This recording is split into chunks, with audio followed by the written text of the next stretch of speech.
Eloise Pratt, at 70 years old, had believed that 38 years of teaching music to other people's children, 38 years of guiding small fingers across piano keys and correcting the angle of a bow on a violin string and clapping out rhythms in an overheated classroom while the autumn leaves turned gold outside the windows of Dutchess County High School, had earned her a place in the story of her own life. She had given 41 years to her husband Philip, a man who understood the bones of old buildings the way she understood the bones of a sonata. A man who had managed the grand Ashgrove estate for 35 years because he loved the property more than his older brother Martin ever had, and because love, Philip always believed, was reason enough to do difficult work for modest pay. Then, 10 months before this story opens, Philip's heart had stopped on a quiet Wednesday evening in January while he sat reading in the library of the Ashgrove mansion, and before the dogwoods bloomed along the estate drive that spring, his stepdaughter Vanessa had already contacted an attorney about the will. Eloise wasn't just forgotten, she was dismissed, as if 4 decades of devotion and a lifetime of quiet partnership could be weighed on a Manhattan real estate scale and found insufficient. While Vanessa Pratt Collins and her husband Reed Collins measured the 14 rooms of the Ashgrove mansion and calculated the subdivision value of 60 acres of Hudson Valley real estate, Eloise received the deed to the 1886 Gatehouse, a small stone building at the entrance of the estate's private drive that most visitors mistook for a decorative ruin. "The Gatehouse?" Vanessa had said at the reading of the will, her voice carrying the precise contempt of a woman who appraised everything by what it could be sold for. "That's not even a real house. It's a glorified guard shack with a chimney. You're welcome to it, Eloise. Enjoy your little shed." But what Vanessa and Reed didn't know, what they were too certain of their own inheritance to suspect, was that inside that crumbling gatehouse, bolted to the stone floor since 1886, a massive cast-iron Victorian watchman's desk held a hidden drawer that Philip Pratt had spent years preparing for exactly this moment. Inside that drawer lay a sealed leather portfolio containing an original deed of easement that gave the Gatehouse perpetual, irrevocable right-of-way over the entire estate driveway, meaning no one could access Ashgrove's mansion, gardens, or a single acre of those 60 subdividable lots without passing through Eloise's property. And in the Gatehouse attic, wrapped in canvas and hidden for 20 years, sat a pair of original 1886 wrought-iron entrance gates designed and signed by Tiffany Studios, worth more than Vanessa's entire development profit projection. Philip had been planning for this exact day for decades, waiting for the moment when the woman he loved would most need to understand that she was never the one who had been left with nothing. If you've ever felt the world write you off because of your age, if you've been handed what everyone else called worthless and told to be grateful for the scraps, if you've sat alone in a quiet room after losing the person who mattered most and wondered whether anyone would ever see your value again, this story is for you. Subscribe now and hit the bell, because what Eloise Pratt found when she turned a brass key in a hidden lock and opened a watchman's desk that hadn't been touched since 1886 will make you believe that love composes its most beautiful music in the silence after everyone else has stopped listening. Welcome to the last chapter The will was read in the office of Arthur Caldwell, an estate attorney in Rhinebeck, New York, on a Tuesday morning in late October, 10 months after Philip's funeral. The room smelled of old wood polish and the leather bindings of legal volumes that lined the walls, and a radiator in the corner ticked with irregular heat that never quite warmed the space. Eloise sat on one side of the mahogany table in her long, camel-colored wool coat over a cream silk blouse and dark brown corduroy trousers, her brown leather suitcase with its brass clasps resting beside her chair, the cameo brooch at her collar, her mother's, carved from a single piece of pink shell in 1931, caught the gray light from the window.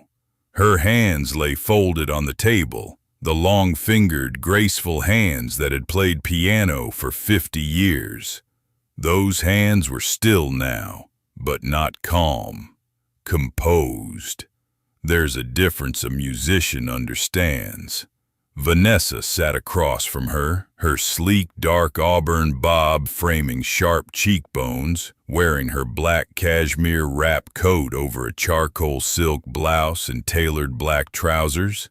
Her gray eyes moved across the documents Arthur Caldwell laid on the table with the detached focus of a woman reading a furniture inventory, which, in a sense, she was. What Eloise didn't realize yet was that Philip had arranged every element of this scene: the will, the insult, the dismissal, with the same patient precision he had applied to managing the Ashgrove estate for 35 years. Reed Collins sat beside Vanessa with his leather portfolio already open on the table, a silver pen in his right hand. Before Arthur Caldwell had finished reading the first paragraph, Reed was already making notes in the margin of a printed spreadsheet, columns of numbers, property valuations, projected development returns. He had been calculating the estate's worth before Philip's casket was in the ground. Arthur Caldwell read the will in a measured, careful voice. The Ashgrove estate, the 14-room mansion, the 60 acres of grounds, the formal gardens designed by a student of Frederick Law Olmsted, the carriage house, all furnishings and decorative contents, passed to Vanessa Pratt Collins. Philip had felt obligated. Martin, Philip's older brother and the original owner of Ashgrove, had named Vanessa as his goddaughter before he died, and Philip, a man whose sense of duty was as structural as the oak beams he spent his life maintaining, believed the estate should pass to Martin's designated heir. Eloise received the deed to the 1886 Gatehouse at the entrance of the estate drive, a savings account containing $11,000, and Philip's personal effects: his books, his violin, his clothing, his tools. That silence after the reading lasted exactly 4 seconds.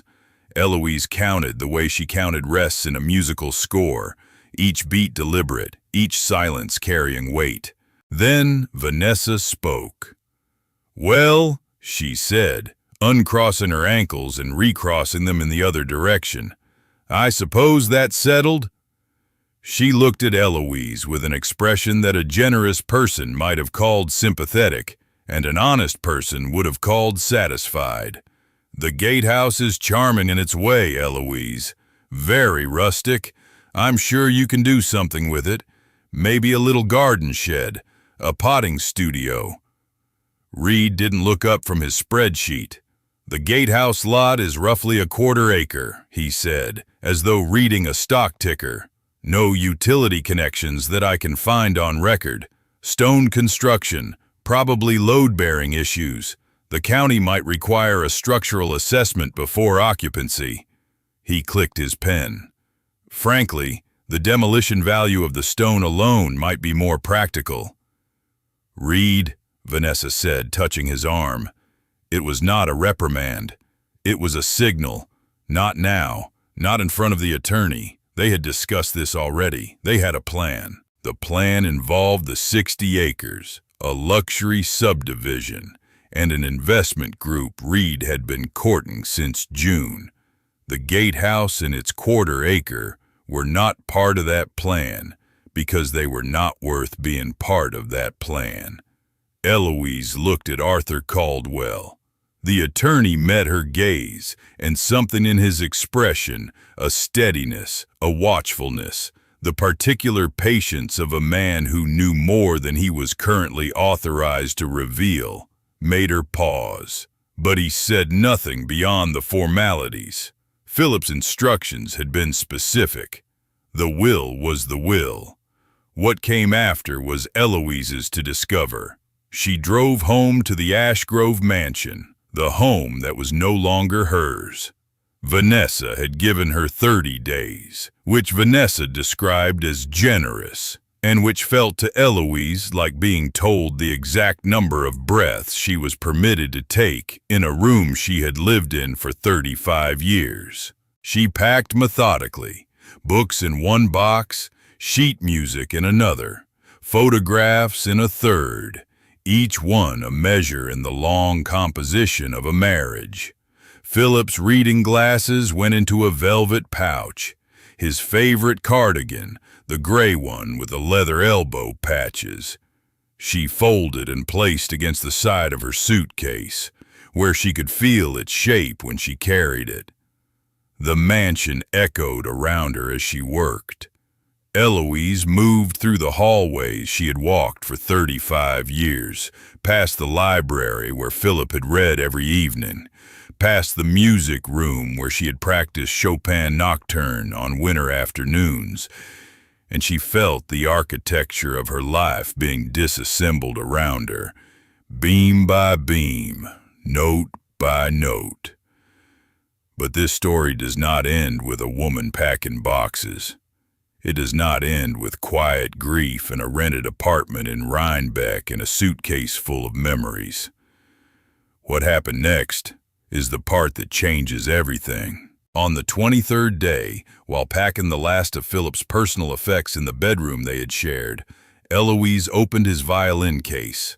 The case was old, dark brown leather with tarnished brass latches. The velvet interior faded to a soft rose, and the violin inside was the instrument Philip had played as a young man, before he chose architecture and estate management over the conservatory his mother had wanted for him. He had kept it tuned. Eloise knew this because she would hear him sometimes in the evenings, in the small study off the library, playing scales and fragments of Bach partitas, with the careful attention of a man who practiced not for performance, but for the pure discipline of keeping his hands honest. She lifted the violin and held it against her collarbone, feeling the wood's resonance against her skin, and then she noticed the velvet lining beneath the instrument was loose. She pressed the lining down and felt something hard underneath.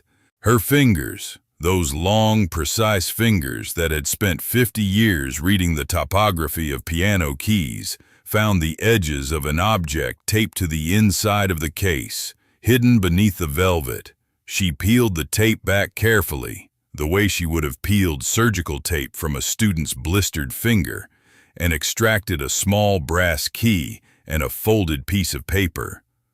The note was in Philip's handwriting, the precise architectural script of a man who drew blueprints and wrote specifications for a living, every letter formed with the deliberate clarity of someone who understood that documents outlast the people who create them. It read, "The watchman's desk. The bottom drawer has a false back. Everything I couldn't say out loud is inside. You'll know what to do, Eloise. You always hear what others miss." Eloise sat on the edge of the bed she and Philip had shared for 35 years and held the brass key in one hand and the note in the other. The key was small, no longer than her thumb, with an unusual bow shaped like a treble clef. Philip had chosen it deliberately. He had chosen everything deliberately. She pressed the key against her palm until the metal warmed to the temperature of her skin, and she read the note 3 more times, hearing Philip's voice in every word, the way she could hear the composer's voice in the notation of a score. Not the sound, but the intention, the music behind the marks on the page. The answer was in the Gatehouse. It had been there for years, waiting for her to arrive. She drove to the Gatehouse the following morning. It was late October, and the Hudson Valley had surrendered to autumn. The maples along the estate drive stripped to their bones, the oaks holding their last brown leaves against the wind, the gravel lane carpeted with fallen foliage that crunched under her tires.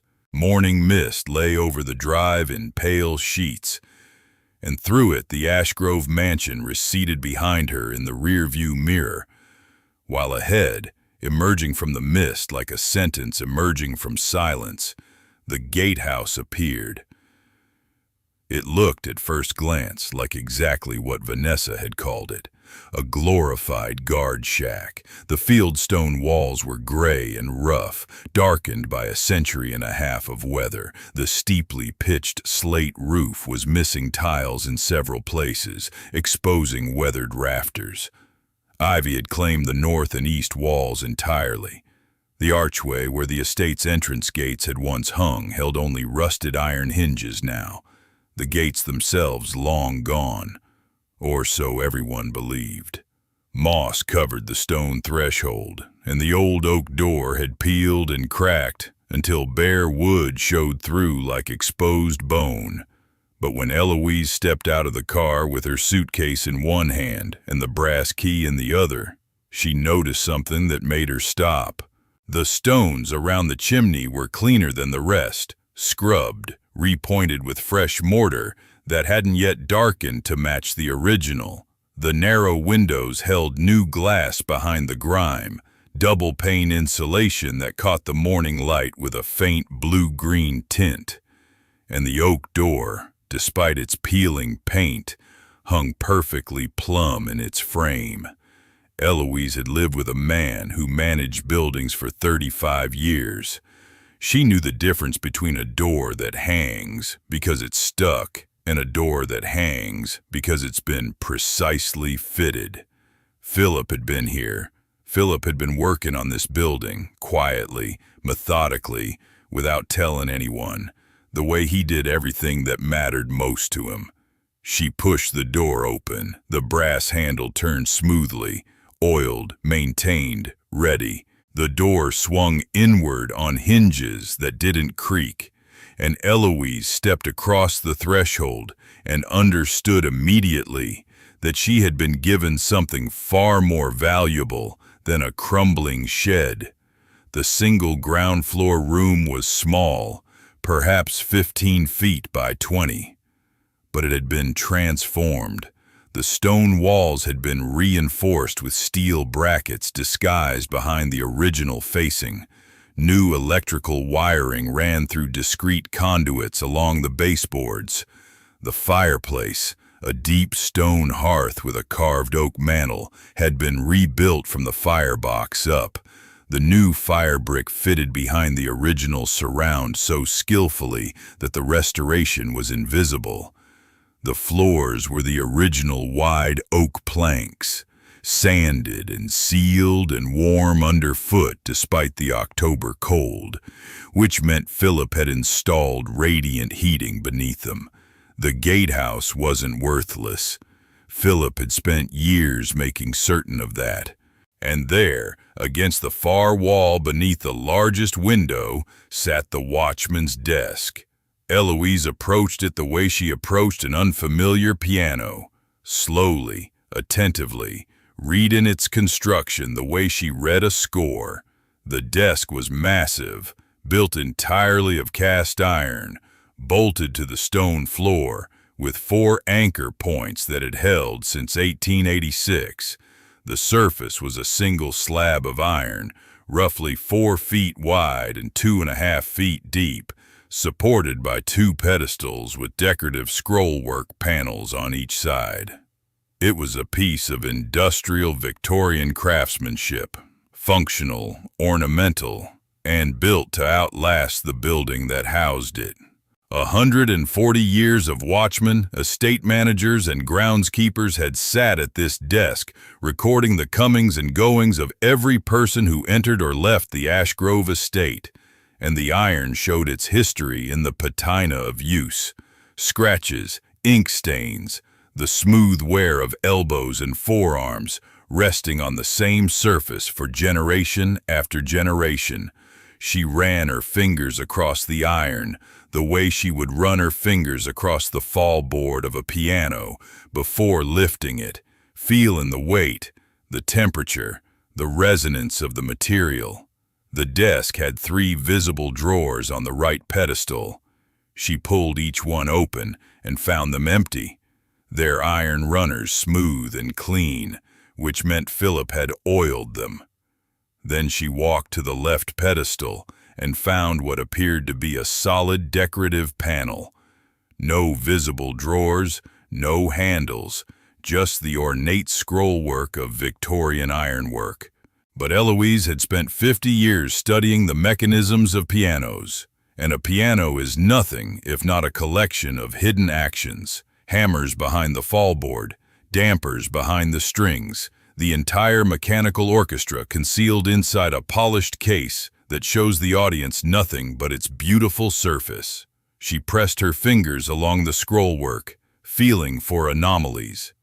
In the center of the left pedestal's decorative panel, behind a cast rosette that appeared purely ornamental, her fingertip found a keyhole. It was tiny, smaller than a standard lock, more like the keyhole of a jewelry box or a music box, and it was positioned so that anyone who didn't know exactly where to look would never have found it, because the rosette's petals concealed it from every angle except the one you'd see if you knelt down and looked upward from below. She knelt on the oak floor.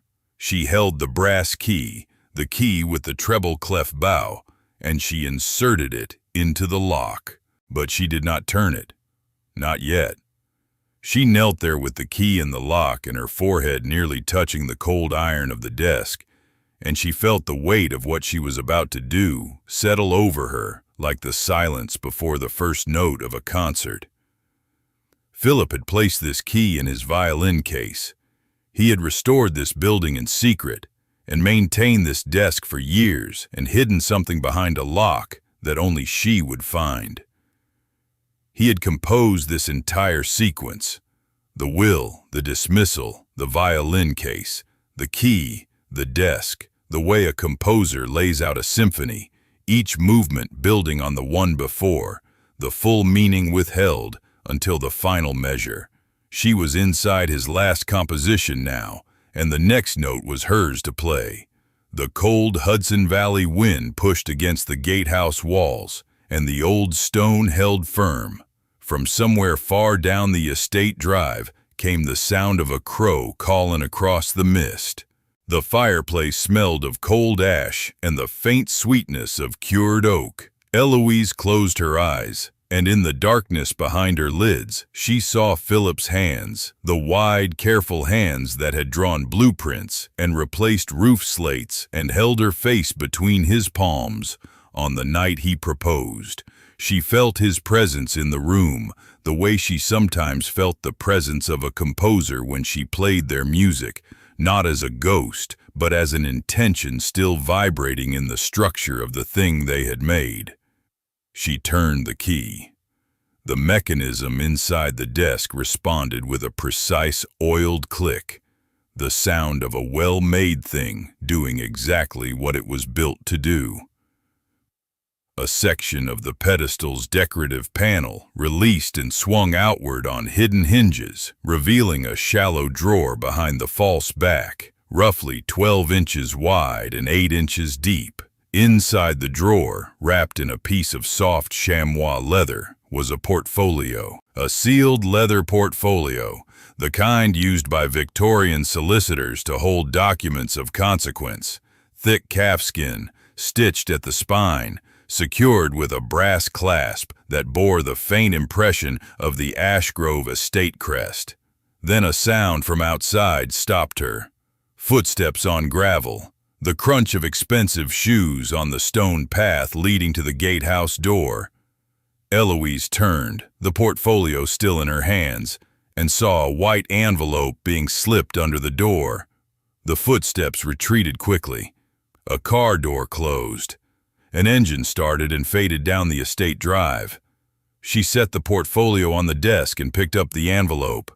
It was addressed to property owner Ashgrove Gatehouse and bore the return address of a Manhattan law firm she didn't recognize.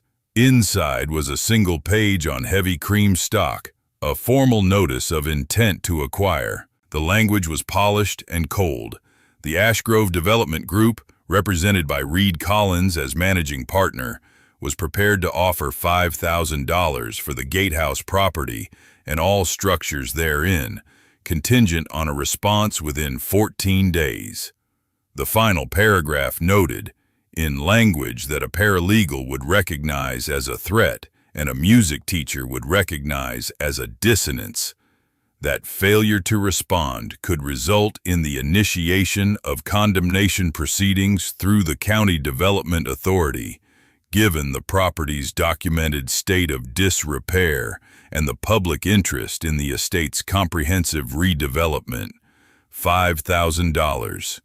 For the gatehouse Philip had spent years restoring, for the quarter-acre that controlled access to the entire estate. Reed was offering her $5,000 the way you offer $1 to a child, for a toy they don't understand the value of, expecting gratitude and compliance, and the swift, silent disappearance of an inconvenient old woman with a suitcase. Eloise set the letter on the desk beside the portfolio. The anger she felt was not the screaming kind. It was the sustained kind, the kind a musician develops over decades of discipline, the ability to hold a note for exactly as long as it needs to be held, no longer and no shorter, with perfect control and devastating clarity. She picked up the portfolio and opened the brass clasp. The first document inside was an original deed of easement, dated 1886, executed between the Ashgrove Estate Trust and the Dutchess County Highway Authority. The calligraphy was elaborate, the formal copperplate of a Victorian legal scribe, and the language was dense with the layered precision of 19th-century property law. But Eloise had spent 41 years married to a man who read property documents the way she read sheet music, and Philip had taught her, across thousands of dinner conversations and evening discussions, how to parse the essential meaning from the ornamental language. The deed established a perpetual right-of-way easement attached to the gatehouse property, granting the gatehouse owner irrevocable authority over all access to the Ashgrove estate via the private drive. The easement ran with the land, not with any individual owner, but with the property itself, meaning it could never be revoked, transferred independently, or extinguished by any subsequent deed, will, or transaction. The gatehouse controlled the driveway. The driveway was the only legal access to the estate, and the gatehouse now belonged to Eloise. The second document was Philip's handwritten summary of what the easement meant, written in his precise architectural script on 3 pages of cream stationery. He had outlined the legal implications in numbered paragraphs, the way he outlined restoration specifications for contractors, clear, sequential, building from foundation to roof. Paragraph 1. The easement predates all subsequent Ashgrove title transfers and supersedes them. Paragraph 2. No subdivision, development, or commercial use of the Ashgrove estate is possible without the written consent of the gatehouse property owner, because all access depends on the easement-controlled driveway. Paragraph 3. The easement was never recorded in the modern county database because it predates electronic records, but the original document, now in Eloise's hands, is the controlling instrument. Paragraph 4, the final paragraph, was not legal analysis. It was personal. Eloise. I knew Vanessa would take the estate. I knew Reed would try to develop it. And I knew they would both dismiss the Gatehouse as worthless because they measure everything by what it looks like on the surface and never bother to examine the structure underneath. The Gatehouse is the key to the entire property. It always was. I couldn't say this while I was alive because the fight would have destroyed us. But now, you hold what they need, and they don't even know it yet. Use it wisely. You always do.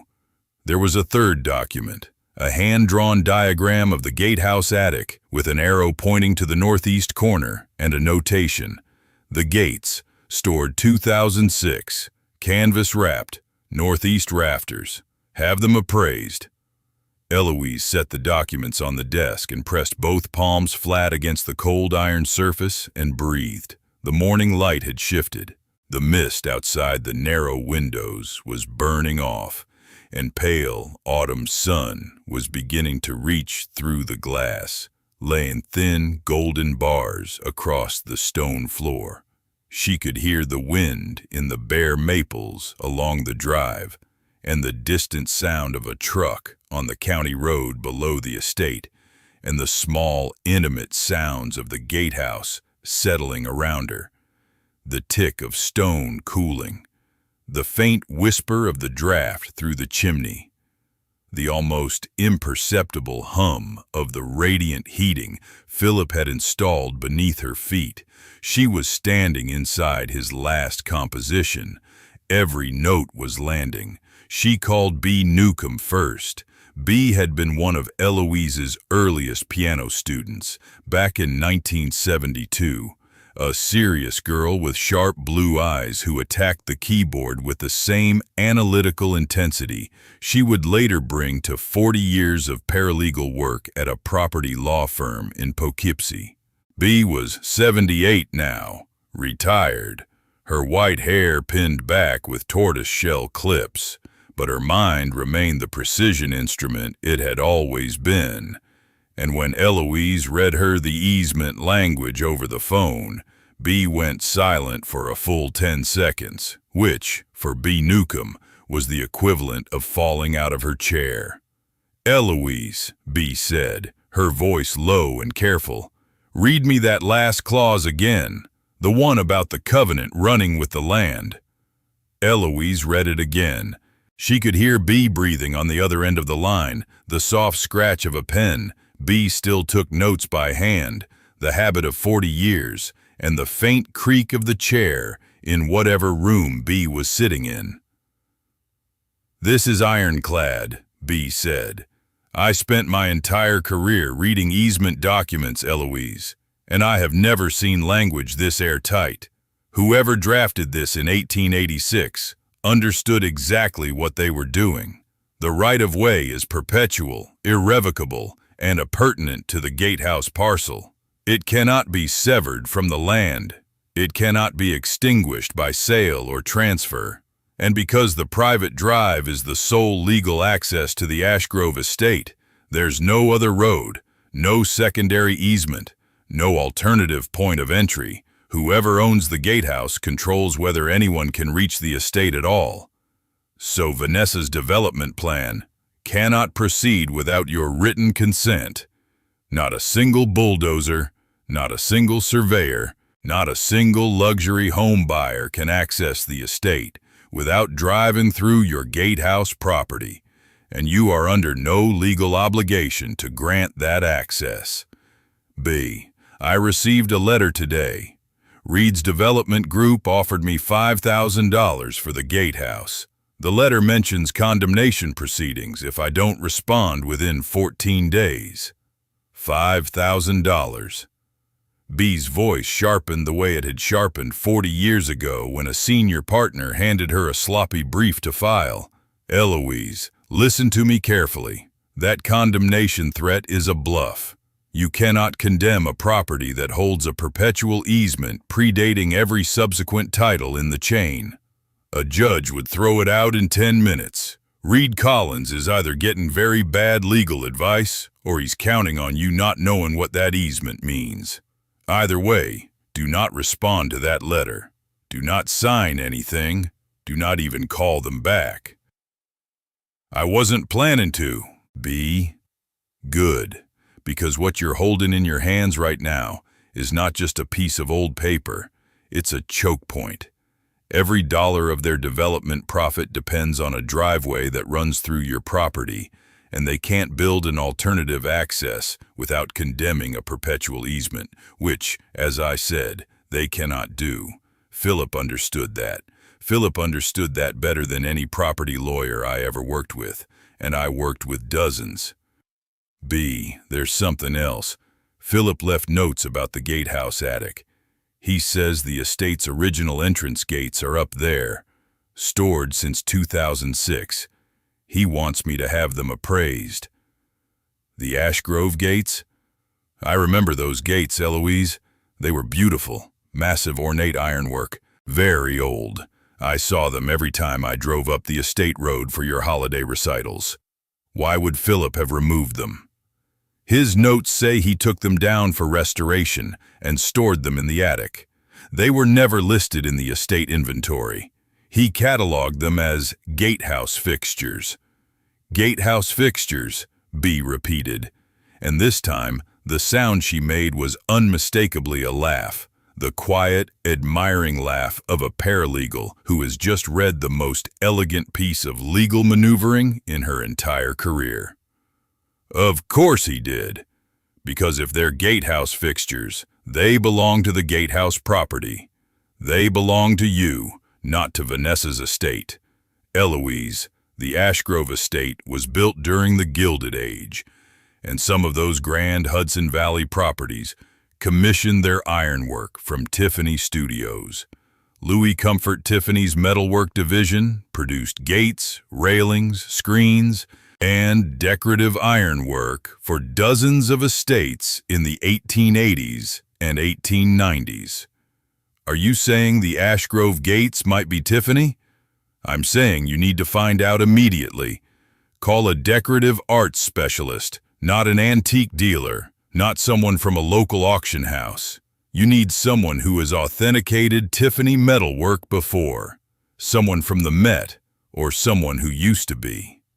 Eloise climbed to the Gatehouse attic that afternoon. The attic was low-ceilinged and dim, accessible through a narrow wooden staircase behind a door she had initially mistaken for a closet. The air smelled of old wood and dust and the faint mineral scent of stone that had been breathing for over a century. Light came from a single small window at the northeast gable end, filtering the afternoon sun into a soft amber haze. In the northeast corner, exactly where Philip's diagram indicated, she found them. Two large objects, each roughly 8 feet tall and 4 feet wide, wrapped in heavy canvas and secured with rope. The canvas had been replaced at least once. The outer layer was newer than the rope. Philip had come up here periodically over 20 years to check on them. She could see the indentations of his boots in the dust on the attic floor, preserved in the stillness of a space that saw no other visitors. She untied the rope on the first bundle. The canvas fell away in stiff folds, and the light from the gable window caught the ironwork underneath. And Eloise Pratt, who had spent her life understanding the moment when art transcends its medium, understood immediately that she was looking at something extraordinary. The gate was wrought iron, blackened with age but structurally perfect. Not a single joint weakened, not a single scroll bent or broken. The design was Art Nouveau in the earliest sense of the movement. Flowing organic lines, stylized vines and leaves, asymmetrical compositions that somehow balance perfectly, the kind of controlled naturalism that required an artist who understood both the rigidity of iron and the fluidity of living forms. At the base of the left gate panel, worked into the iron with the unmistakable precision of a master foundry, was a maker's mark, a monogram of interlocking letters, T.G. Co., and below it, in small raised capitals, Tiffany Glass and Decorating Company, New York, 1886. Eloise touched the mark with her fingertips and felt the letters press against her skin like notes pressed against a page, each one carrying the weight of its maker's intention across 140 years of silence. She called Dr. Margot Adler the following morning. Dr. Adler, 55, was a decorative arts appraiser who had spent 20 years at the Metropolitan Museum of Art before establishing her own consultancy specializing in American Gilded Age metalwork and glass. B had found her name through a contact at the Dutchess County Historical Society. And when Eloise described what she had found, the gates, the maker's mark, the date, the condition, Dr. Adler cleared her schedule for the rest of the week. Mrs. Pratt, Dr. Adler said when she arrived at the Gatehouse 3 days later, her canvas satchel of appraisal tools over one shoulder, her hazel eyes already sweeping the architecture with the practiced assessment of a woman who read buildings the way other people read books. I need to be honest with you. If these gates are authentic Tiffany Studios works from 1886, they predate most of the known surviving examples of Tiffany's architectural metalwork. The Tiffany Glass and Decorating Company, that was the firm's name before it became Tiffany Studios in 1902, produced an extremely limited number of large-scale wrought-iron commissions in the 1880s. Most were lost to renovation or demolition during the 20th century. A verified pair of entrance gates from this period, in original condition, would be one of the most significant Tiffany metalwork discoveries in decades. Would you like to see them? Eloise asked. Mrs. Pratt, I drove 3 hours on 40 minutes' notice. Yes, I would very much like to see them. They climbed to the attic together.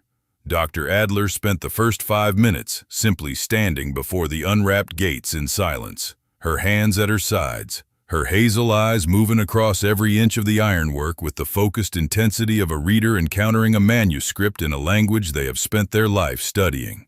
Then she opened her satchel and began her examination. A jeweler's loop for the maker's mark, a UV light for the surface patina, calipers for the dimensions of individual elements, a notebook for observations that she dictated aloud in a low, precise voice. The joinery is consistent with Tiffany foundry techniques of the 1880s. Tenon and rivet construction, no welding, hand-forged elements throughout. The alloy composition appears correct for the period. I'll need laboratory confirmation, but the color and grain of the iron suggest a high-carbon wrought iron sourced from the Hudson Valley region, which is consistent with Tiffany's known suppliers. The maker's mark is genuine. I've authenticated Tiffany marks on 14 other pieces, and this matches the known 1886 typeface exactly. The design vocabulary is pure early Tiffany, before the studio shifted toward the Art Nouveau glass that made them famous. They were doing extraordinary work in architectural iron, and these gates represent that transitional period perfectly. She lowered her loop and looked at Eloise. Mrs. Pratt, these gates are authentic. I will stake my professional reputation on it. They are original 1886 Tiffany Glass and Decorating Company wrought iron entrance gates in remarkably preserved condition, and they are among the finest examples of Gilded Age architectural metalwork I have ever examined. What are they worth, Dr. Adler? Dr. Adler removed her loop and placed it carefully in her satchel. She looked at the gates for another long moment, the amber attic light playing across the ironwork and catching the flowing lines of the scroll work and the precision of the maker's mark at the base. Before I give you a number, Mrs. Pratt, I need you to understand something. In 20 years at the Met and 12 years of private consulting, I have authenticated approximately 200 pieces of Tiffany glass and metalwork. I have seen window panels worth $250,000 and lampshades that brought $500,000 at auction. but a matched pair of monumental entrance gates from 1886 in this condition, with the original maker's mark intact. I have never seen anything like this. It is, without exaggeration, one of the most important Tiffany metalwork discoveries in my professional lifetime. You're making me nervous, Dr. Adler. I'm making myself nervous, Mrs. Pratt. At auction, through a major house, Christie's, Sotheby's, with full provenance documentation and laboratory authentication, a pair of gates like these would conservatively bring $1.8 million, possibly more given the rarity and the period. There are collectors of Tiffany architectural metalwork who have been searching for pieces from this exact era for decades. The 1880s were Tiffany's least documented period, and every authenticated work from that decade reshapes our understanding of the company's early development. $1.8 million, Eloise said quietly. She pressed her fingertips against the cold iron of the gate as though confirming it was real, conservatively. And Mrs. Pratt, these gates were listed as Gatehouse fixtures, you said, not as part of the main estate inventory? Philip cataloged them that way. They were removed from the estate archway in 2006 and stored here in the Gatehouse attic.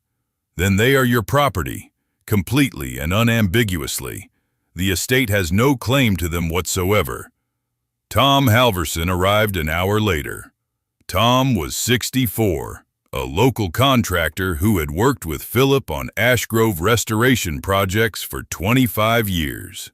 His weathered face and steel-gray crew cut and calloused hands told the story of a man who had spent 4 decades building and restoring the old houses of the Hudson Valley. And when he walked into the Gatehouse and saw the electrical work, the structural reinforcements, the radiant heating, and the restored fireplace, his eyes went red and he had to press the heel of his hand against his forehead before he could speak. "He told me," Tom said, his voice rough. "Philip told me 5 years ago that he'd been working on the Gatehouse in his spare time. Evenings, weekends, whenever Vanessa wasn't at the estate and nobody would notice. He asked me to help with the structural brackets and the flue liner. I did the heavy ironwork. He did the finish work himself. The wiring, the flooring, the fireplace restoration.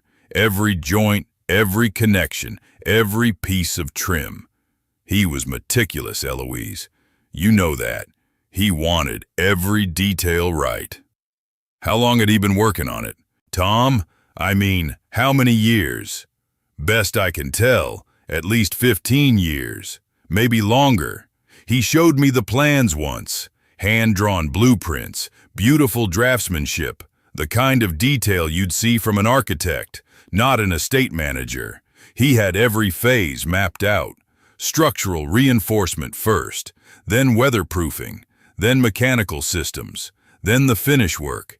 He treated this building the way a restorer treats a cathedral, one stone at a time, one season at a time, with no deadline and no budget pressure, just the patience of a man who understood that the best work takes as long as it takes."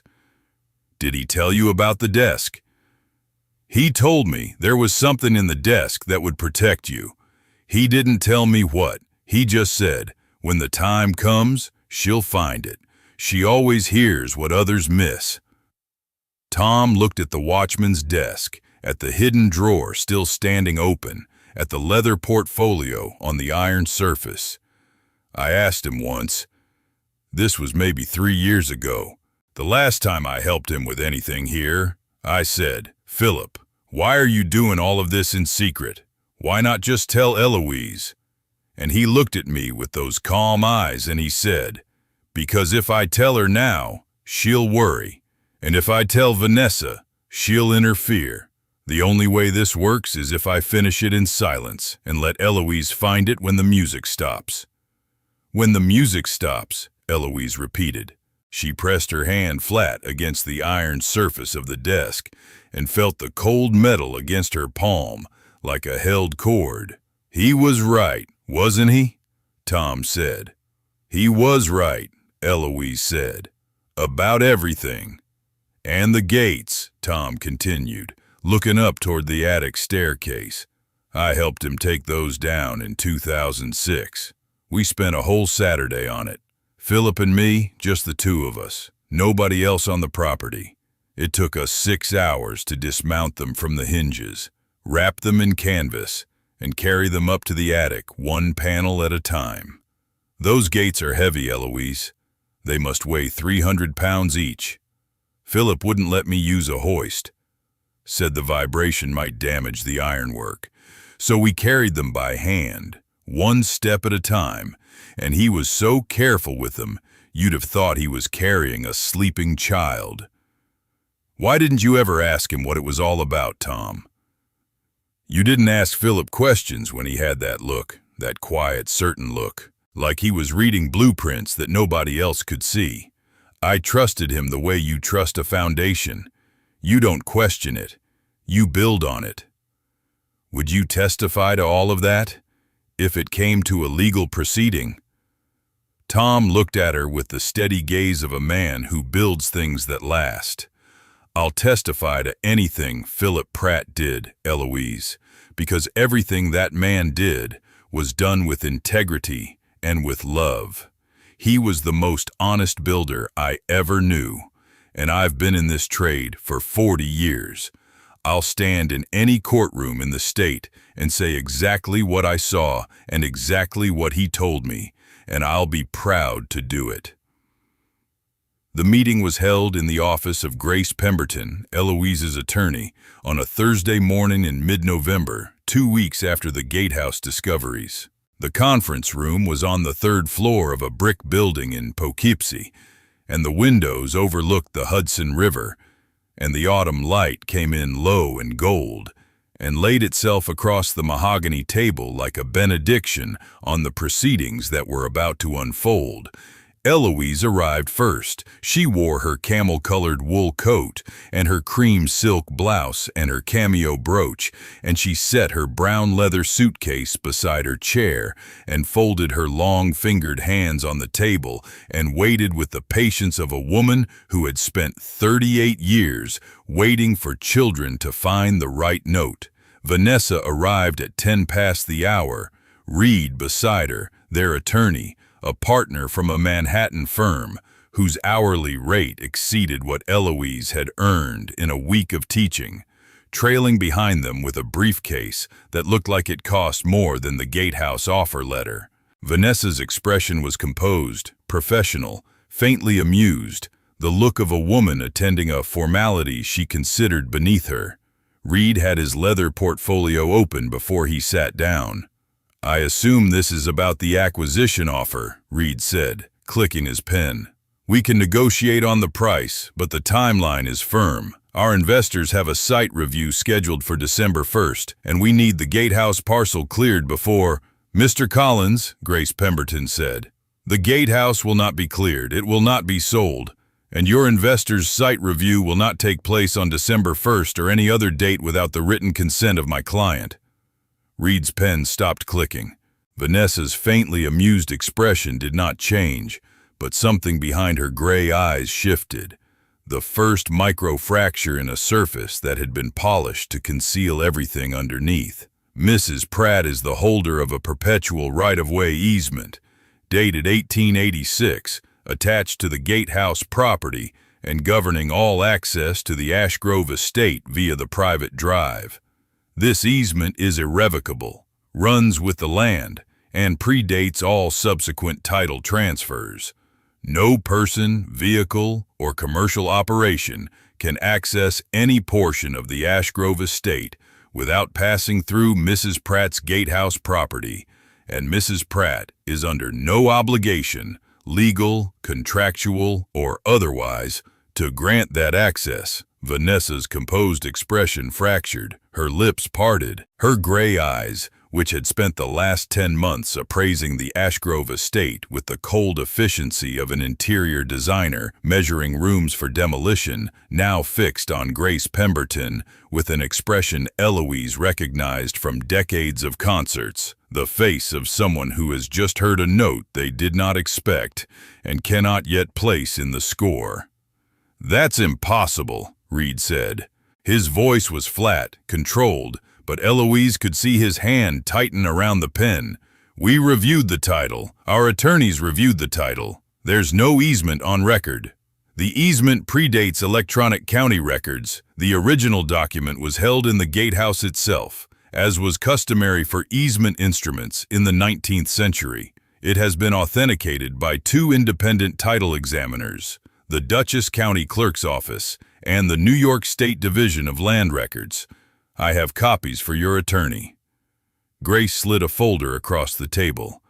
"I should also inform you that Mrs. Pratt's Gatehouse property contains a pair of original 1886 Tiffany Studios wrought-iron entrance gates, authenticated by Dr. Margot Adler, formerly of the Metropolitan Museum of Art, and valued at approximately $1.8 million.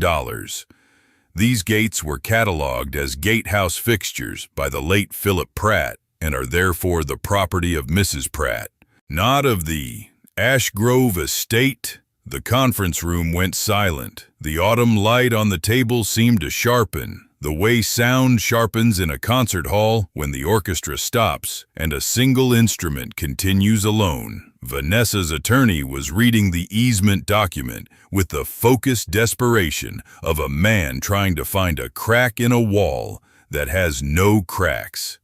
Reed's face had gone the particular shade of gray that Eloise associated with financial loss.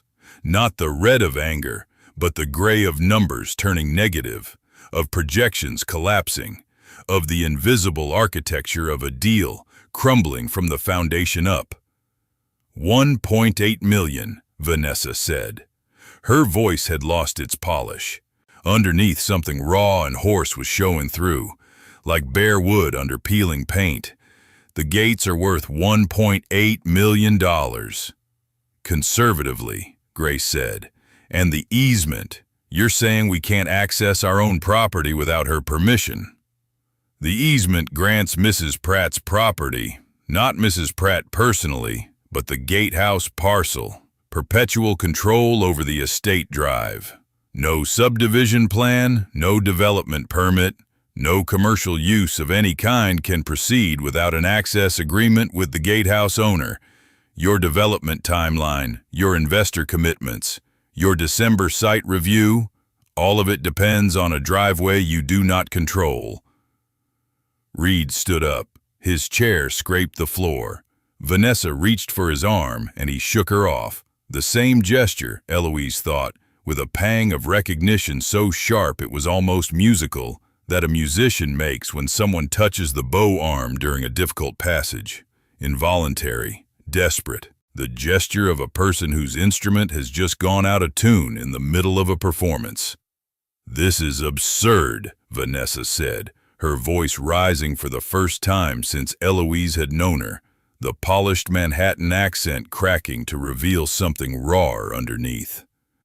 "Philip wouldn't have done this. He wouldn't have hidden something this significant from me. I was his stepdaughter. I was Martin's goddaughter. I have a right to—" "You have a right to the estate as described in the will," Grace said evenly. "The mansion, the 60 acres, the gardens, the carriage house, the furnishings. Those are yours, but the gatehouse and everything attached to it, the easement, the fixtures, the improvements, belonged to Mrs. Pratt. Philip's will was very specific, and his planning was even more specific. The investors," Reed said, and his voice had gone hollow. The voice of a man watching numbers turn red on a screen. "I have $11 million in committed capital from 3 investment groups. The site plans are filed. The engineering surveys are complete. We have a December 1st deadline for the access certification. And if we can't certify driveway access to the county planning board, the permits expire, and the investors can trigger the clawback clause in the limited partnership agreement. That sounds like a problem you should discuss with your investors, Mr. Collins, Grace said. It is not Mrs. Pratt's problem. We'll fight this, Reed said, standing so abruptly that his chair struck the wall behind him. We'll take it to court, every court in New York. We'll challenge the easement. We'll challenge the gate inventory. We'll challenge the entire Mr. Collins. Grace's voice did not rise. It did not need to. The easement has been verified by the Dutchess County Clerk, the New York State Division of Land Records, and 2 independent title examiners. The Tiffany gates have been authenticated by Dr. Margot Adler, who spent 20 years at the Metropolitan Museum of Art, and 3 witnesses, including a retired paralegal and a licensed contractor, can testify to Philip Pratt's intentions and actions regarding the Gatehouse property. I would encourage you to discuss the litigation costs with your attorney before committing to a course of action that will not change the outcome, but will significantly increase the expense of arriving at it. Eloise looked at Vanessa across the table. Vanessa's hands were flat on the mahogany surface, her designer rings catching the light, her gray eyes wide and unfocused, the controlled interior designer's composure stripped away to reveal the uncertainty underneath. For the first time since Philip's funeral, Eloise saw something in Vanessa's face that was not contempt or calculation or cold appraisal. She saw fear, the particular fear of a person who has built their entire plan on a foundation they never bothered to examine. "I'm not trying to punish you, Vanessa," Eloise said, and her voice carried the same measured warmth it had carried for 38 years in the music room of Dutchess County High School. The voice of a woman who had spent her life teaching people to listen more carefully. Philip wouldn't have wanted that, but the gatehouse is mine, the easement is mine, the gates are mine, and I intend to use all of it the way Philip would have wanted, to protect the estate, not to destroy it. Vanessa stared at her. Reed stared at his attorney. The attorney closed the folder and said nothing, because there was nothing to say. They fought it. Of course they did. Reed hired attorneys in Manhattan, and then attorneys in Albany, and then a title litigation firm in Washington, D.C., each one more expensive than the last, each one arriving at the same conclusion. The 1886 easement was valid, the gatehouse controlled all access to the estate, and the Tiffany gates were the legal property of Eloise Pratt.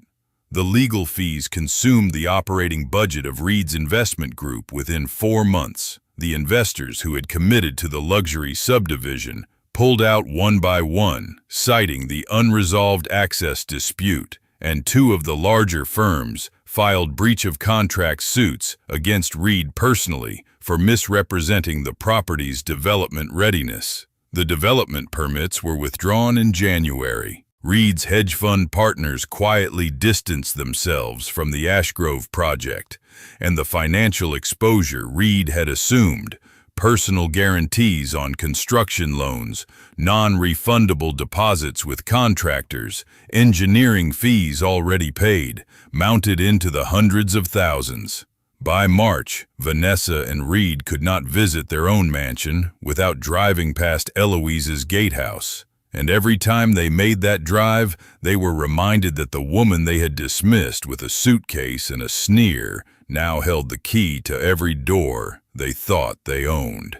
Eloise moved into the restored gatehouse on a Saturday morning in December, the first snow dusting the slate roof and the stone walls like a thin white score written across the landscape. She carried her brown leather suitcase up the stone step and set it inside the door, and stood in the single warm room, the fireplace lit, the watchman's desk solid and ancient against the far wall, and she felt the architecture of her life reassemble around her, built on the foundations Philip had laid in secret over decades of patient, magnificent planning.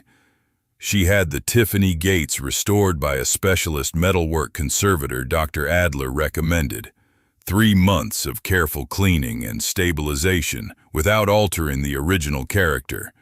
In April, the gates were reinstalled in the Gatehouse archway, mounted on the original hinges that had waited 140 years for their return.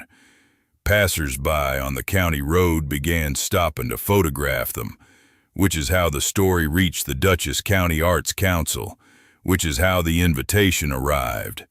Would Eloise be interested in using the Gatehouse as a music teaching space? The council had funding for a community arts program, but no suitable venue. The Gatehouse, with its restored interior and its iconic Tiffany gates, would be perfect for a small studio. Piano lessons, violin instruction, chamber music workshops for local children who couldn't afford private instruction. Eloise said yes before the council finished the sentence. She named it the Philip Pratt Gatehouse Music School, and it opened in June with 12 students between the ages of 7 and 15, most of them from families in Rhinebeck and Red Hook who had never been able to afford instrument lessons. Eloise taught piano and violin 4 days a week, the same way she had taught for 38 years, with patience, with precision, with the absolute conviction that every child carries music inside them, and the teacher's job is simply to help them find the key. She brought in a second-hand upright piano and set it against the wall opposite the watchman's desk, and on warm afternoons she opened the oak door, and the sound of children practicing scales drifted through the Tiffany gates and out along the estate drive, carried by the Hudson Valley wind, across the hills and hollows of Dutchess County, like a message sent to everyone who had ever been told their portion was the worthless one. B. Newcomb came to the first recital. So did Dr. Adler and Tom Halverson and 27 parents and neighbors who filled the stone porch and stood on the gravel drive and listened to 12 children play a simplified arrangement of Pachelbel's canon that Eloise had transcribed herself. And when the last note faded into the June evening air, the applause that rose from the small crowd carried across the estate grounds and through the open windows of the Ashgrove mansion, where no one was home to hear it. The Tiffany gates stood open at the entrance, framing the scene like the borders of a painting.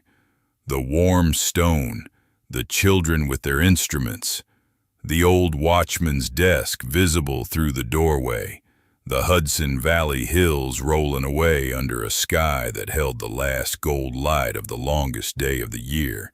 Philip had built this, not the music school. He couldn't have predicted that, but the foundation it stood on, the restored walls, the hidden drawer, the easement that made the gatehouse untouchable, the gates that made it beautiful. He had composed the structure, and Eloise was playing the melody, and the music they made together, the living and the dead, the builder and the teacher, was the kind of music that doesn't require an audience to be real. If you stayed with us through this entire journey, from a devastating dismissal to an extraordinary discovery, from a crumbling gatehouse to a perpetual easement, and Tiffany gates worth nearly $2 million, from a stepdaughter's contempt to a husband's decades-long act of quiet, meticulous, magnificent love, then you already understand what kind of person this story was made for. If Eloise's story touched something deep inside you, if you've ever been underestimated because of your age, if you've been handed what everyone else called a shed and told to be grateful for it, if you've discovered that what looked like a devastating ending was actually the opening measure of something more beautiful than you had dared to imagine, then you understand why these stories matter. Leave just one word in the comments describing the exact moment when you realized you were worth so much more than anyone around you ever knew. One word. That is all it takes. Because Eloise's story proves that love hides its greatest compositions in the places no one thinks to look. That patience is not weakness. It is architecture, practiced by those who understand that the strongest structures are the ones nobody sees until they are needed. That you are never too old to turn a key in a hidden lock and discover that the person who loved you most spent decades making certain you would never be powerless. And that the people who truly love us do not just say so. They restore gatehouses and forge secret drawers and wrap Tiffany gates in canvas and wait, with the absolute faith of a composer who knows the right musician will come along and play the notes exactly as they were written. Share this story with someone who needs to remember that their worth isn't defined by who dismissed them, but by who loved them enough to spend a lifetime hiding the proof inside a watchman's desk and waiting. Somewhere tonight, a quiet woman in a quiet town is holding a key everyone has told her opens nothing, wondering if anyone will ever hear her play. Your word, your share, your small act of recognition might be the note that changes her whole composition. Welcome to the last chapter. We'll see you in the next story.